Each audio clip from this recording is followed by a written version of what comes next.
10 సంవత్సరాల క్రితము ఎలక్షన్లకు ముందు మోడీ గారు వచ్చినప్పుడు 10 సంవత్సరాలు ప్రత్యేక హోదా ఇస్తాము అని తిరుపతిలో మాట ఇవ్వడం జరిగింది మోడీ గారు.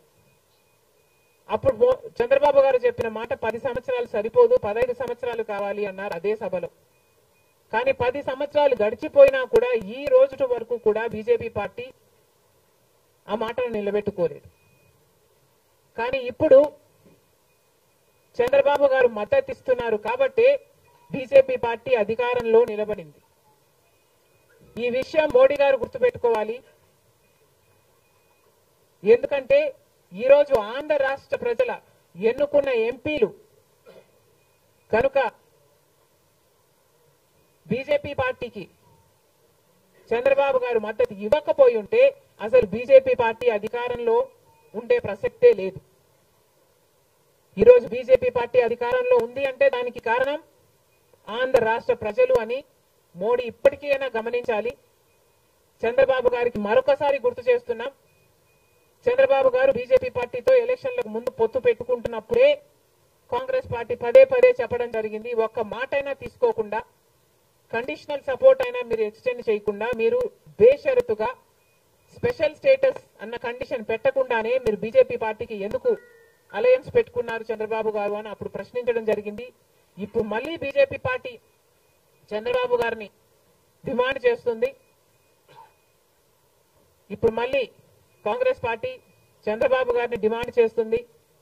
బికాస్ మీరిచ్చిన ఎంపీల వల్ల ఆంధ్ర రాష్ట్ర ప్రజలు ఎన్నికైన ఎంపీలను మీరు బీజేపీ పార్టీకి ఇచ్చారు కాబట్టి ఈరోజు బీజేపీ పార్టీ అధికారంలో ఉంది కాబట్టి చంద్రబాబు గారు ఈ విషయాన్ని గుర్తుపెట్టుకొని ఇప్పటికైనా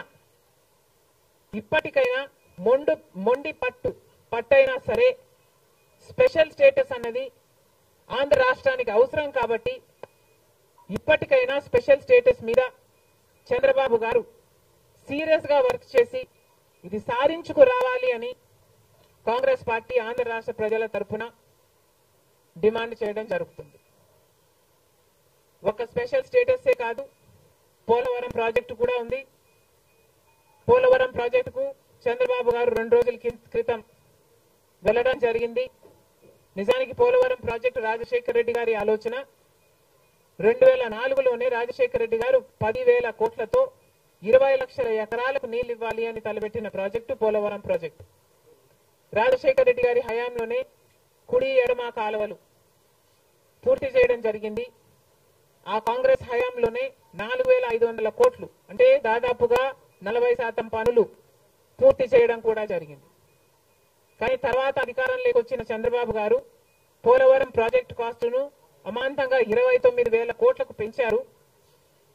కానీ పనులు మాత్రం పూర్తయినట్టు ఎక్కడా కనిపించలేదు. 2018 కల్లా నేను పూర్తి చేస్తాను అని రాసి పెట్టుకోండి అని చంద్రబాబు గారు ఆ రోజు అసెంబ్లీ సాక్షిగా ఛాలెంజ్ కూడా చేశారు.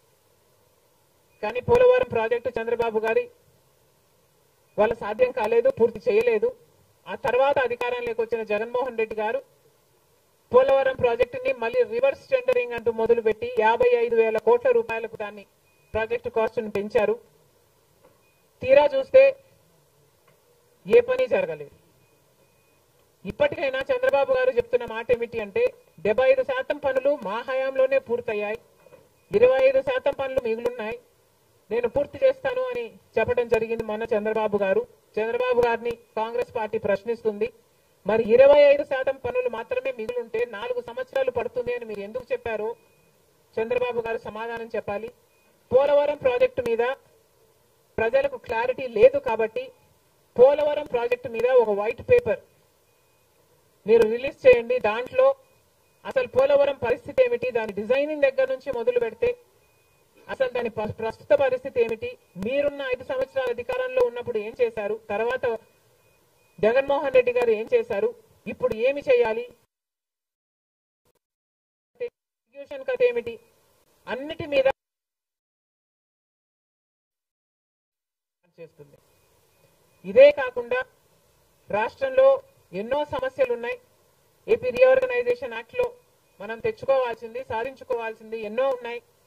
అవన్నీ కూడా క్యాపిటల్ సిటీ అయితేనేమి, పోర్ట్లు అయితేనేమి, కడపలో స్టీల్ ఫ్యాక్టరీ అయితేనేమి, వీటన్నిటి మీద చంద్రబాబు గారు పని చేయాల్సి ఉంటుంది.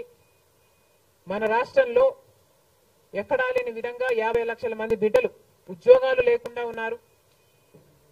ఇవన్నీ దృష్టిలో పెట్టుకొని చంద్రబాబు గారు ప్రజలకు ఒక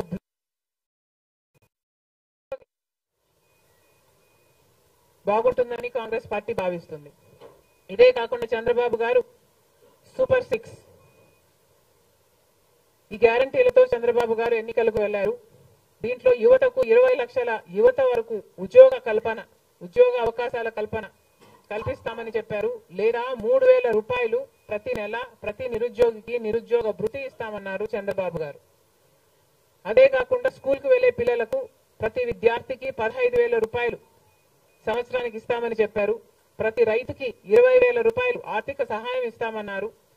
ప్రతి మహిళకు నెలకు 1,500 ఆర్థిక సహాయం, అంటే ప్రతి మహిళకి కూడా ఒక పెన్షన్ లాగా 1,500 ఇస్తామని చంద్రబాబు గారు మాటిచ్చారు. మహిళలకు ఉచిత బస్ ప్రయాణమే కాకుండా ఏడాదికి 3 గ్యాస్ సిలిండర్లు కూడా ఉచితంగా ఇస్తామని చంద్రబాబు గారు సూపర్ 6 లో ఇవ్వడం జరిగింది. ఇవన్నీ కూడా చంద్రబాబు గారు దీని విధి విధానాలు ఏమిటో, మొదలు పెట్టే తేదీ ఏమిటో వీటి మీద కూడా చంద్రబాబు గారికి స్పష్టత ఇవ్వాల్సిన అవసరం ఉంది. ఇవన్నీ ఎందుకు చెప్తున్నాము అంటే మన రాష్ట్రము మిగతా రాష్ట్రాల్లాగా కాదు. మన రాష్ట్రము చాలా వెనకబడి ఉన్న రాష్ట్రం. వెంటనే పని చేయాల్సిన అవసరం ఉంది కాబట్టి మేము చంద్రబాబు గారిని, మన రాష్ట్రము ఒక స్పెషల్ చైల్డ్ కి కావాల్సిన నీడ్స్ మన రాష్ట్రానికి ఉన్నాయి కాబట్టి, కనీసం మీరు ఇప్పుడే గెలిచారు, ఆ విషయం మాకు కూడా తెలుసు. కానీ హనీమూన్ పీరియడ్ కూడా మీరు తీసుకునే పరిస్థితి లేదు. వెంటనే పనిలోకి దిగాలి, ఇవన్నీ చెయ్యాలి, మొదలు పెట్టాలి అని కాంగ్రెస్ పార్టీ చంద్రబాబు గారికి సూచిస్తుంది. అంతేకాదు కాంగ్రెస్ పార్టీ తరఫున మేమందరం కూడా ప్రజల పక్షాన నిలబడుతూనే ఉంటాం. ప్రత్యేక హోదా గురించి అయితేనేమి, ఆంధ్ర రాష్ట్ర బిడ్డల భవిష్యత్తు గురించి అయితేనేమి కొట్లాడు వైఫల్యాలను ఎత్తి చూపుతూనే ఉంటాం. ఒక కన్స్ట్రక్టివ్ అపోజిషన్ గా కాంగ్రెస్ పార్టీ నిలుస్తుందని ఆంధ్ర రాష్ట్ర ప్రజలకు మరొకసారి ఏపీపీసీసీ మాటిస్తుంది. Thank you.